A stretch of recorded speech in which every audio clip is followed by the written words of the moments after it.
အားလုံးမင်္ဂလာပါကျွန်တော်ကုန်ပါဗျာအားလုံးမင်္ဂလာပါနော်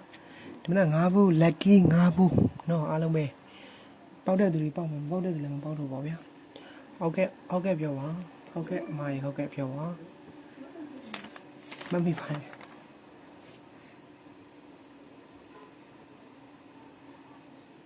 ဟုတ်ကဲ့အမကျေးဇူးပါနော်ဟုတ်ကဲ့ဟုတ်ကဲ့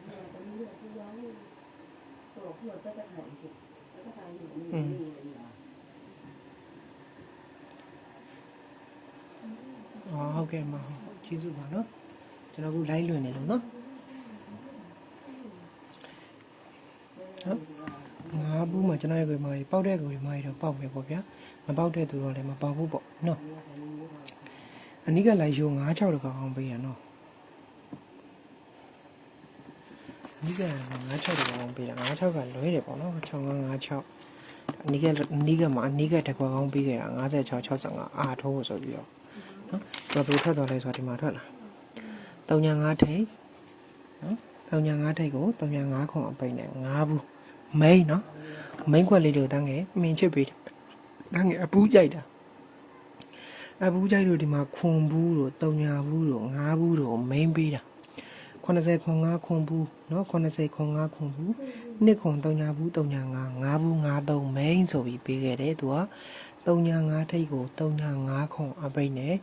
9ဘူးတဲ့ထွက်ပါတယ်9ဘူးတဲ့ကျွန်တော်ရဲ့ခွေမာတွေအောင်မြင်မှုရတယ်ပေါ့နော်9ဘူးကျွန်တော်ရဲ့ခွေမာတွေတဲ့အောင်မြင်မှုရတယ်3-5ထိတ်ကို3-5ခွန်အပိတ်နဲ့9ဘူးတဲ့ဆိုပြီးကျွန်တော်ရဲ့ခွေမာတွေအောင်မြင်မှုရပါတယ်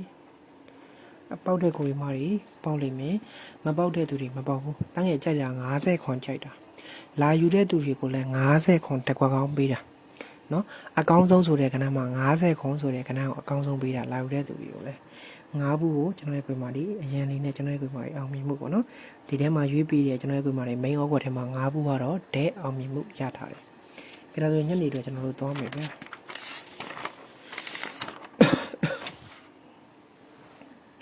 ညနေတော့ထိပ်စီးနောက်ပိတ်လေးသွားမယ်နော်ထိပ်စီးနောက်ပိတ်လေးကလည်းအားကောင်းလုံးပါတယ်နော်အားကောင်းပါတယ်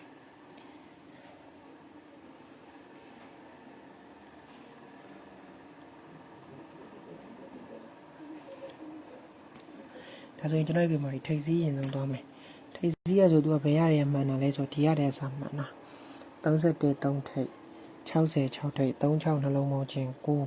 9ပါဝါတီ4 9နှက်ခတ်တီ6 9 4 6ထိပ်ကို4ထိပ်နဲ့45အဲ့ဒီအစားမှန်တယ်60တီ6ထိပ်4ဘူးက4ထိပ်6လေးနှလုံးပေါင်းချင်း3ညပါဝါတီ5 3ညနှက်ခတ်တီခွန်3ည5ခွန်ထိပ်ကိုခွန်ထိပ်နဲ့80အခုတန်းငယ်တို့တရားစားယူမယ်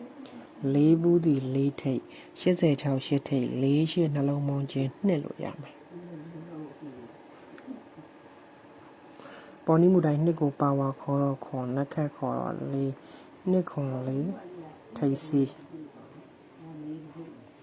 2ခွန်4ထိပ်ကိုခွန်ထိပ်နဲ့88ဆိုပြီးထွက်တယ်ဟုတ်ပြီနော်အားလုံးပဲမင်္ဂလာပါဝင်လာပြီဆိုရင်ကျွန်တော်ရဲ့ကိုယ်မိုင်းတယောက်တစ်ချက် share ပေးပါတယောက်တစ်ချက် like လက်မလေးတွေကိုကျွန်တော်ရဲ့ကိုယ်မိုင်းနှိပ်ပေးပါနော်လိုက်လက်မလေးတွေတယောက်တစ်ချက်နဲ့ share လို့ရတဲ့ကိုရီမကြီးအားလုံးပဲတယောက်တစ်ချက် share ခြင်းဖြင့်ကူညီပေးရောမိတ်ဆွေတို့ပေးတို့ဂရုတို့ channel တို့ရှိတယ်ဆိုရင်ဗျာ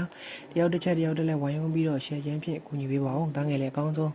အားလုံးသောကျွန်တော်ရဲ့ကိုရီမကြီးကိုအကောင်းဆုံးနဲ့အကောင်းဆုံးဖြစ်အောင်ကူညီပေးတယ်ပူရင်ဘက်ကလည်းနော်အများမြင်အများတွေ့များပါအောင်ဒီနေ့ဆိုရင်3ရက်10လ2025တောက်ကြနေ့4:30အတွက်နော်နောက်ဆုံးနေ့လေးလည်းဖြစ်သွားပြီဒါကြောင့်မလို့ကျွန်တော်ပုံမှန်များအားလုံးကပြောချင်တာလေးတစ်ခုပါပေါ့နော်share လို့ရတဲ့ကိုယ်မကြီးတယောက်တစ်ချက် share အများကြီးများတွေ့များပေါ့အောင်ကျွန်တော်ကိုယ်မကြီးတယောက်တစ်ချက်တယောက်တစ်လက်ဝိုင်းဝန်းပြီးတော့ share ခြင်းဖြင့်တော့ကူညီပေးပါလို့ပြောချင်ပါတယ်နော် share လို့ရတဲ့ကိုယ်မကြီးတယောက်တစ်ချက် share ပေးပါအားလုံးပဲဒါဆိုရင်2ခွန်4ထိပ်ကိုဘာတော့လဲခွန်ထိပ်နဲ့98ဆက်တော့မယ်နော်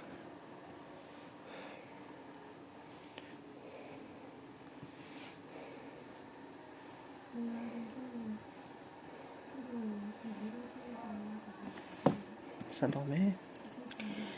86တီ8ထိပ်ပါ34က3ထိပ်83နှလုံးပေါင်းချင်း8လို့ရတယ်8ပါဝါတီ3 8နှက်ခတ်တီ1 83တီကျွန်တော်ရဲ့ပြမာတွေထိပ်စီးလို့ရတယ်83ထိပ်ကိုတန်းငယ်ကိုပါထွက်လဲ83ထိပ်နဲ့30ခွန်ဆိုပြီးထွက်တယ်ဆက်တော့မယ် 3ညာ4ဒီ3ညာထိတ်60နှစ်က6ထိတ်3ညာ6နှလုံးပေါင်းခြင်းဖြစ်ပါတယ်3ညာနဲ့6နဲ့ပေါင်းတော့တန်းငယ်ကို6လို့ရပါတယ်တဲ့6ပါဝါတီ1ပါ6နှစ်ခတ်တီ9 6တက်9တီထိတ်စီလို့ပြပါတယ်နော်6တက်9ထိတ်ကို9ထိတ်နဲ့96ဆိုပြီးထွက်တယ်ဒါဆိုရင်ယနေ့ညနေ4:30အပိတ်နေအတွက်ထိတ်စီးတည်သူကဘာပြလဲဆိုတော့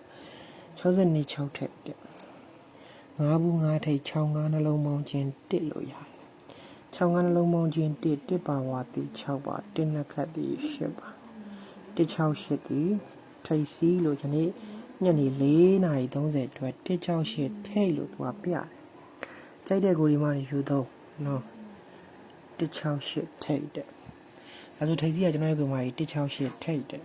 ထိတ်စီးကတော့တစ်ကြိမ်နှစ်ကြိမ်သုံးကြိမ်လေးကြိမ်ငါးကြိမ်စတိုက်မှန်ထားတဲ့ထိတ်စီးနော်ငါးကြိမ်စတိုက်ကျွန်တော်ရဲ့ကိုမှာမှန်ထားတဲ့ထိတ်စီးနော်ငါးကြိမ်စတိုက်ကျွန်တော်ရဲ့ကိုမှာမှန်ထားတဲ့ထိတ်စီးဒီလိုထပ်မှန်မယ်ဆိုရင်တော့6ကြိမ်မြောက်ပေါ့နော်6ကြိမ်မြောက်ကျွန်တော်ရဲ့ကိုမှာထပ်မှန်ရင်တော့အဆင်ပြေမယ်နော်အဲဆိုရင်168ထိတ်ကိုအပိတ်တစ်ချက်သွားမယ်နော်ဘာပိတ်ဖြစ်မလဲကျွန်တော်ရဲ့ကိုမှာတစ်ချက်လိုက်ကြည့်ပါ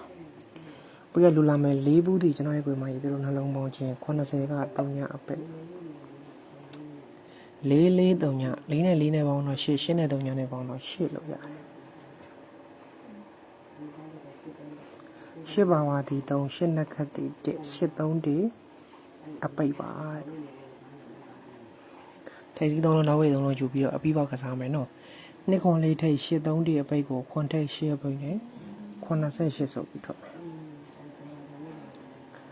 တဲ့ဆက်တော့မယ်86ဒီကျွန်တော်ရဲ့ကိုယ်မှာဒီလိုနှလုံးပေါင်းခြင်း88ကတန်းရလို့8အပိတ်နဲ့868 3လုံးပေါင်းခြင်းဖြစ်တယ်ရှင်းတဲ့ကြောင်းနဲ့ပေါင်းတော့4 4နဲ့ရှင်းတဲ့ပေါင်းတော့2လို့ရတယ်2ပါဝါတီခွန်2နှစ်ခတ်တီ4 2ခွန်4တီအပိတ်လို့ပြမယ်နော်ဒါဆို83တိတ်ထိပ်စီ2ခွန်4အပိတ်ကိုဘာထက်လဲဆိုရင်3ထိပ်စီခွန်အပိတ်နဲ့30ခွန်ဆိုပြီးထွက်တယ်30ခွန်တဲ့ပေါ့နော်ဆက်တော့မယ်3ညာ4ဒီကျွန်တော်ရဲ့ပုံမှာဒီလိုနှလုံးပေါင်းခြင်း30ခွန်ကခွန်ပိတ်နဲ့3ညာ4ခွန်3လုံးပေါင်းခြင်း3ညာနဲ့4နဲ့ပေါင်းတော့4နဲ့ခွန်နဲ့ပေါင်းတော့1လို့ရမယ်1ပါဝါဒီကျွန်တော်ကိုမှများ6ပါ1ရဲ့နှစ်ခတ်ဒီ8ပါ168ဒီအပိတ်လို့ပြမယ်96ဆိုပြီးဒဲထွက်တယ်ဒါဆိုရင်ကျွန်တော်ယနေ့ညနေ4နာရီဝဲတော့ထိတ်စည်းက168ထိတ်ကိုအပိတ်က62ဒီတို့နှလုံးပေါင်းခြင်းနော်96ကကျွန်တော်တို့6အပိတ်နဲ့6နဲ့6 3လုံးလိုင်းကြပါနော်62ဒီကျွန်တော်ရဲ့ကိုယ်မှာတို့နှလုံးပေါင်းခြင်း96က6အပိတ်6နဲ့6 3လုံးပေါင်းခြင်း6နဲ့နဲ့ပေါင်းတော့8 8နဲ့6နဲ့ပေါင်းတော့4လို့ရမယ်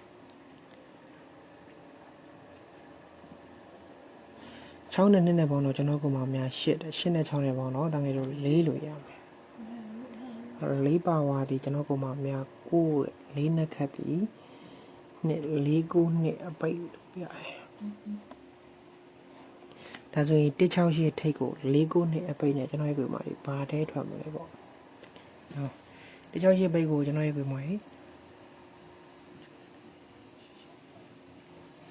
168ထိတ်ကို4 9နှစ်အပိတ်နဲ့ကျွန်တော်ရဲ့ကိုမှဘာတဲထွက်မလဲ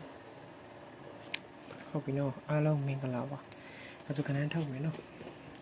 အားလုံးပဲမနက်ကတော့ကျွန်တော်ရဲ့ကိုမှ9ဘူးမှာနော်ပေါက်တဲ့ကိုမှလည်းပေါက်လိမ့်မှာပေါ့ဗျာ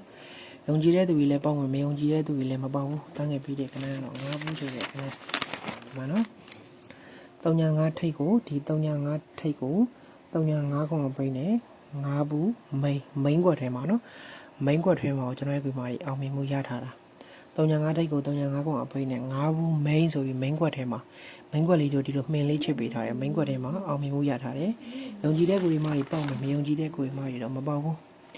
ညနေ4နာရီခွဲအတွက်အတန်းငယ်เนาะအကောင်းဆုံးစူးစမ်းပေးပါမယ်ဗရိတ်ချုပ်ပြီးတော့ကျွန်တော်ရဲ့ကိုယ်မကြီးအကောင်းဆုံး share on 2ကွက်ပေးမယ်လူချင်းတဲ့ကိုယ်မကြီး66ခွန်293 398ကိုကျွန်တော်ရဲ့ကိုယ်မကြီးအားလုံးပဲဟိုင်းထားပါ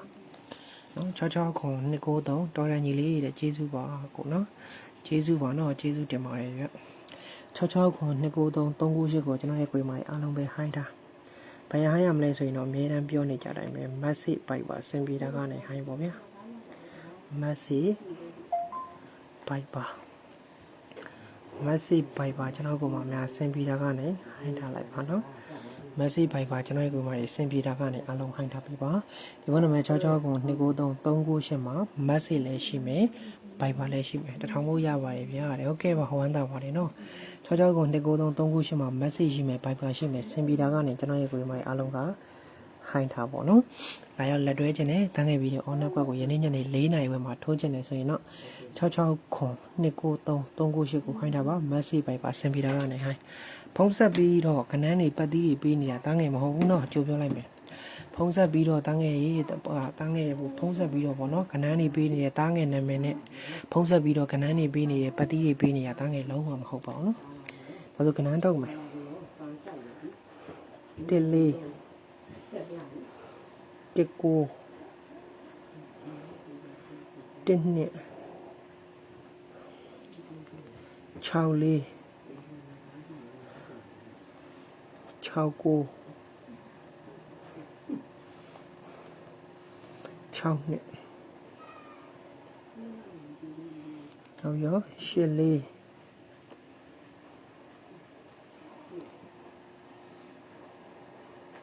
8ကို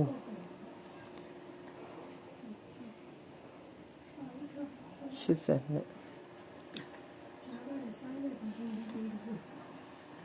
တော်ရသားလေးတဲ့ကျေးဇူးပါကျေးဇူးတင်ပါတယ်နော်ဒီကနန်းလေးတွေထိုးပါဗျာနဲ့ရေးပေးခြင်းတည်းရပြန်တော့ဒီနဲ့ပတ်သက်ပြီးတော့10လို့60လို့ပေးခြင်းတည်းရနော်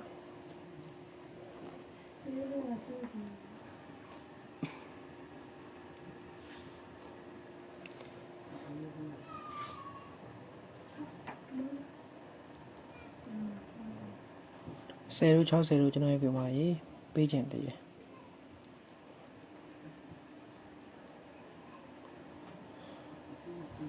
ရှင်ကားတော့ခေါ်တော့ထည့်ပါဗျာမိုင်းကွက်လေးရေးပေးမယ်နော်မိုင်းကွက်ရေးပေးမယ်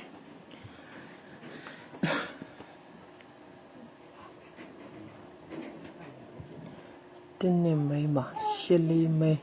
6နဲ့မိုင်း10မိုင်းတစ်လေးမိုင်းတစ်ကိုမိန်တင်းနှစ်3 4 5 6မိန်ကွက်က9ကွက်ရေးပြီးနေကြနော်89မိန်တစ်လေးတစ်ကိုတစ်နှစ်6နှစ်8လေး8ကို10ကျွန်တော်ရဲ့ပြည်မာကြီးမိန်နော်ဒါလေးကျွန်တော်ရဲ့ပြည်မာကြီးမိန်ဖြစ်ပါတယ်နော်ထိပ်ပြန်ပြပါလားဗာကြီးသိမ့်မအောင်နော်ဗာကြီးသိမ့်ရဟိုမနက်ကတော့ကောင်းမှမှာတွေးလိုက်သေးတယ်ဒီလိုက်ရှိုး9ဘူးအောင်နဲ့လိုက်ရှိုးမှာ9ဘူးအောင်နဲ့လိုက်ရှိုးမှာဒီမှာတွေးလိုက်သေးတယ်နော်ပြောတဲ့အတိုင်းသာထိပ်စီးနောက်ပိတ်တွေမှန်နေမယ်ဆိုရင်လည်းတော်တော်အဆင်ပြေမှာပဲပါညာဆိုပြီးတွေးလိုက်သေးတယ်နော်အခုတော့မှန်သွားပြီနော်39ထိပ်39ခွန်ပိတ်နဲ့9ဘူးမှန်သွားပြီနော်ထိပ်ပြပြဖို့မအားဘူးပါကြီးတင်ရေးဒါပဲနော်ဗမိုက်ပါအားလုံးပဲဗီဒီယိုပြန်ကြည့်ဖို့အားလုံးပဲဗမိုက်ပါကံကောင်းကြပါစေနော်ညနေတော့လာယူခြင်းတဲ့ကိုဒီမှာဒီဖုန်းနံပါတ်66ခွန်293 398ကိုဟိုင်းပြီးတော့လာယူထားပါညနေတော့ message ပိုင်ပါစင်ပြေတာကနေဟိုင်းပြီးတော့ညနေတော့လာယူနိုင်ပါတယ်အားလုံးဗမိုက်ပါကံကောင်းကြပါစေနော်